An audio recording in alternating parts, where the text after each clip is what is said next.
নাম তার শাহরাস্তির কিং। তার নিরাপত্তার জন্য নিয়োজিত আছেন 4 জন রক্ষী। শুনে ভরকে যাবেন না, এই কিংকে দরদামে বললে কিনেও ফেলতে পারবেন। পরিষ্কার পরিচ্ছন্ন রাখতে দিনে 2 বার তাকে শ্যাম্পু দিয়ে গোসল করাতে হয়।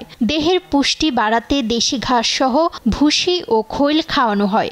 বিশাল এই ষাঁড়টিকে দেখতে প্রতিদিনই ভিড় জমাচ্ছেন অনেকে। আমি গরুটাকে 2 বেলা দানাদার খাদ্য দিই, সকালে এবং বিকেলে।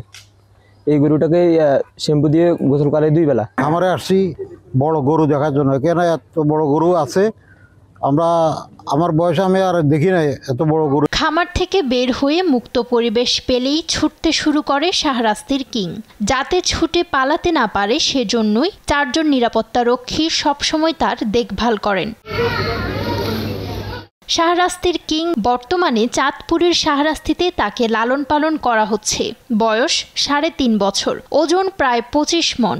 মালিক সাখাওয়াত হোসেন বলছেন, এটি চাঁদপুর জেলার সবচেয়ে বড় ষাঁড়। বিশাল এই ষাঁড়টি দেখতে প্রতিদিনই ভিড় জমাচ্ছেন স্থানীয়রা। কোরবানি ঈদ সামনে রেখে গরুটির দাম ঠিক করেছেন 7.5 লাখ টাকা। চাঁদপুর জেলার মধ্যে আমার গরুটা হচ্ছে সবচেয়ে বড় গরু।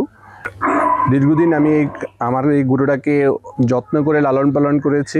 বড় গরুগুলো অনলাইনের মাধ্যমে বেশি কেনা বেচা হয়, তাই খামারিদের বড় ধরনের গরু অনলাইনের মাধ্যমে বিক্রি করার পরামর্শ দেন প্রাণী সম্পদ কর্মকর্তা। গরু যেহেতু এটা বড় গরু, এটা বিক্রির চাহিদা কম থাকবে, আপনার পুরো খামারে একটা অনলাইন পেজ করবেন।